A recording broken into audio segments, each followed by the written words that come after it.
what occurred? Well, again, the end of the world didn't occur. People panicked. But those people who were prudent said everything's going to be worked out. And over the next few months, guess what? There was a recalculation of everything. Everything was blah, blah, blah, and the country's messed up. And all of a sudden, the Yugoslavian currency was transmitted and at a you know, not a par rate, but at least a reasonable, workable rate.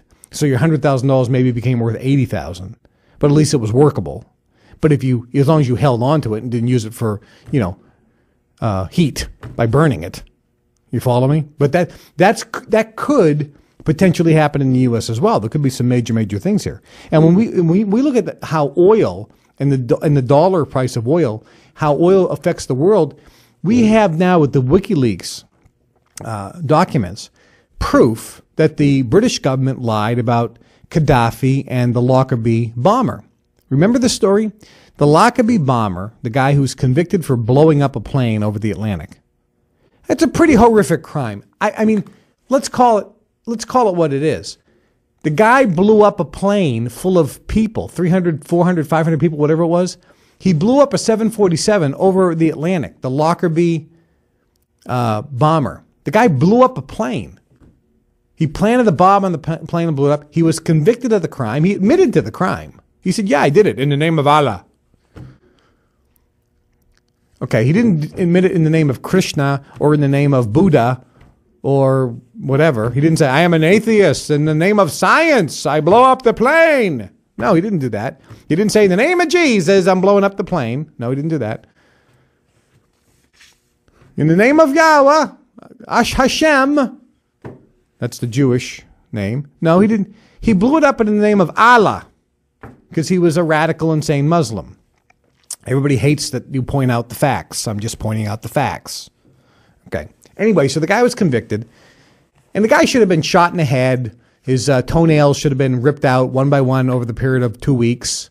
This is just me. I mean, if the guy blows up a plane, hey, you have to be responsible for your actions. You want to, in the name of Allah, blow up a plane? Okay, well, in the name of Allah, we're going to pull out your toenails one by one over the next 3 weeks. We're going to chop off a few digits one by one. We're going to torture you in plain view, publicly, over the next 3 weeks because you are a convicted murderer and you admitted to it anyways. And anybody else who in the name of Allah wants to do anything, this is what you're going to get. That's just me. Maybe I'm wrong. I don't know.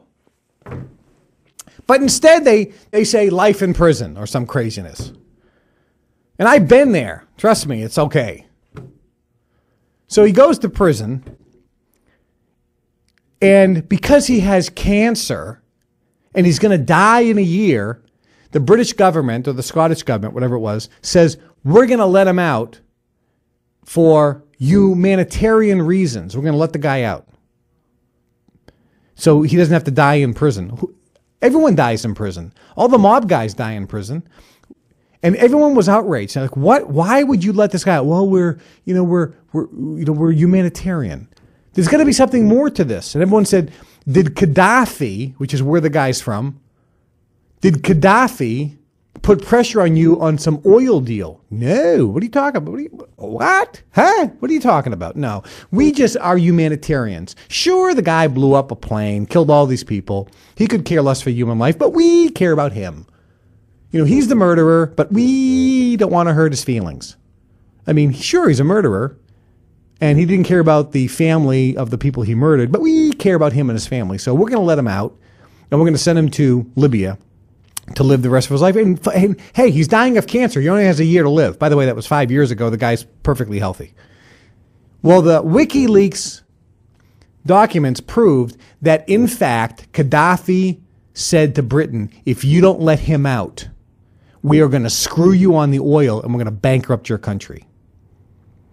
That's what the WikiLeaks papers revealed. That's why all the governments are going after the WikiLeaks guy, because he revealed documents that expose that the governments lie. And it exposes the weakness that the governments have because of oil. And that means the Arabs, and I know this because I have a friend who's a king in one of the Arab countries. Listen, they hold the strings, baby. The oil, if they want to make a move, Like the Osama bin Laden people getting out of the U.S., all they did was make a phone call and said, look, if you don't let these people out of here, we're going to screw you on the oil. You know, this is not, they get a gun to everybody's head. That's how it works. So the reason I bring that up and the importance of oil is if, as planned, the U.S. dollar is no longer going to be pegged to oil, and instead they're going to use a currency basket, that's going to have a huge effect on the U.S. economy, which means a huge effect on your income. So you need to consider a few things here. You need to consider a few serious things, what you're going to do. What can you do? Well, first off, listen, 99% of these things you have no control over. They're going to happen. All you can do is create your own reality so that you not only survive, but you prosper during these economic times. And if you look at what's really at the base of this, and I'm going to conclude this in a moment, we don't manufacture anything in the United States. Look, do a little test. Walk around your house. Okay, I'm here in this office, and I have a microphone. Is this made in America? No. We have a microphone stand. Is it made in America? No. We have a computer. Dell. Is that made in America? Yes, the computer is manufactured in America. I don't think so. Not anymore. They're manufactured overseas. There's a phone here. This is not made in America. This desk, I know, is made in China. Headphones, Sony, made in Japan. The speakers, not made in America. The light bulbs, not made in America. The clock, not made in America. The paint that's used on this paint, not made in America. The carpet, not made in America. I'm just looking around. The chair that I'm sitting in, not made in America. The trash can that I got, made in China, not made in America. The picture frame, made in China. The picture frame. Nothing is made in America. Nothing is manufactured. This pen, I got a pen, not made in the United States of America. Nothing is made here. You know what's made here? Drugs. Drugs and obviously some of the food. But half of the food that we consume doesn't even grow in America. Half of it comes from overseas. Half. Nothing we have. Cars are manufactured in America, but guess what? Only, some cars. If you look at the number of cars actually on the road right now, it's estimated that 70% of the cars on the road are not manufactured in America. Folks, just go to Walmart, look around. Things aren't manufactured here anymore. If we no longer are the world reserve currency, we just can't print money anymore. Folks, the whole game has changed. And I'm telling you right now, China.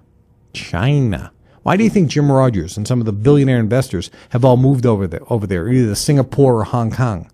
Why are they teaching their kids Chinese? Because I know these guys. They go, look, we know what's happening. Okay?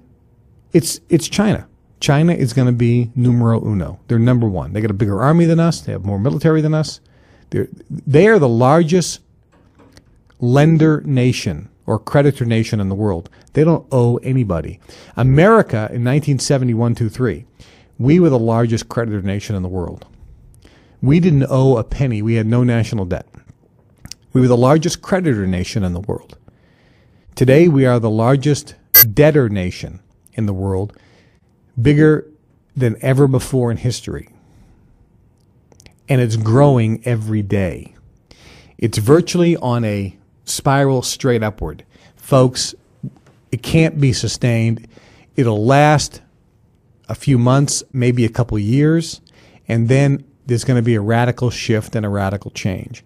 And a lot of people are pointing to December 21st, 2012, as the day when everything shifts and changes. I don't think it's going to happen on that day. I know there's probably a significant event that's going to happen on that day. We'll be around before and after to see it. And it's going to be an exciting time. And as things get closer, I'll be informing you of the data that I have and exactly what I'm doing. You can choose to do it or not. It's your choice. I remember I went camping one time. I was with my brother. And I'm packing my stuff, and I'm looking at the weather report. I'm seeing where we're going. So I'm choosing, do I need a hat? Do I need gloves? Do I need a scarf? Do I need rain gear? And I'm thinking, okay, well, how many pairs of socks do I need in case one gets wet? And I'm kind of thinking, my brother is just, blah, blah, blah, blah, blah, blah, blah, blah. I love my brother. He's a blah, blah, blah. So I pack my stuff after all my little thoughtful consideration. And my brother throws his stuff together in his duffel bag without any thoughtful consideration. When we get there, I'm toasty warm. I'm dry. He's cold and wet. I planned he didn't. And of course, being my bigger brother, bigger than me, I had to share. And I said, look, I'm not your keeper.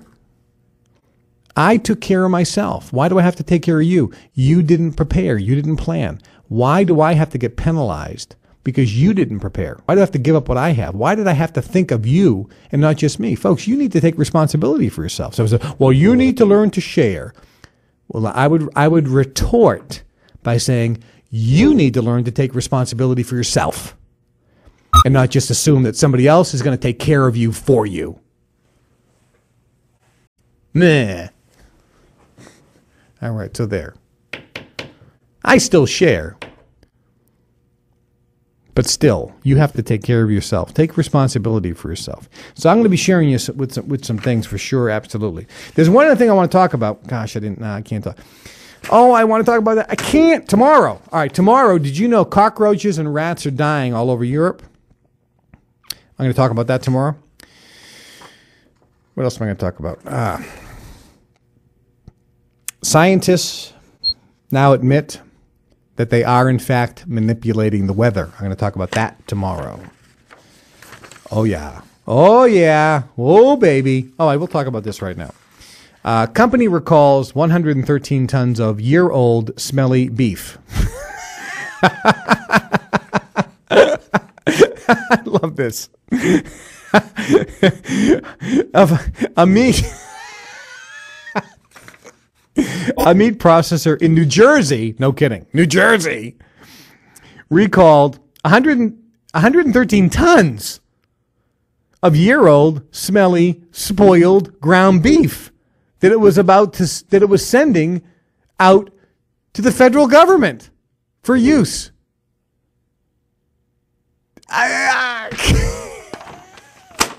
Oh, it's a year old. It's only a year old. Just send it. It's only a year old. Folks, we got the worst food in the world, man. I feel bad for you folks who still go to your local grocery store and go to and eat at these. I was walking out. One of our guys here was eating a Subway sandwich. Whoa, God! Make your own sandwich in the morning. What's wrong with you? It's cheaper anyway.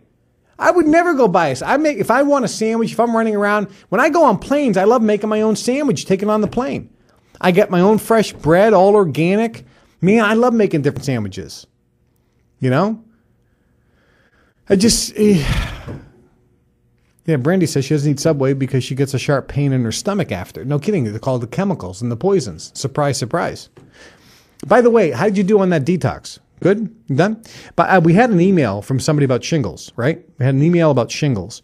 Herpes or shingles or cold sores or human papillomavirus. We have a sponsor, and I put up their website.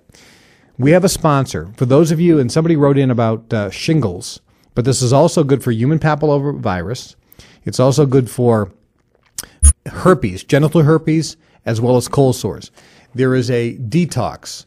A detox is available. You need to go to ktradionetwork.com. Go to ktradionetwork.com. ktradionetwork.com. And on the right-hand side, you're going to see a herpes cleanse and a human papillomavirus, or HPV cleanse. They both work. They're the same thing. They're the same one, right? They just, yeah. It gets rid of virtually all viruses. Herpes, shingles, cold sores, resolve herpes, resolve HPV. It's the same product, right? The exact same product. It basically is a mineral detox and gets all viruses out of the cells. It is a cure for herpes. You'll never have a breakout ever again. It's a cure for cold sores. You'll never have a cold sore breakout ever again unless you get reinfected. And it is a cure for shingles. So go to ktradionetwork.com, ktradionetwork.com, and click on the banner ad. I want to end as we peel off the show with my Muse song, because I think it really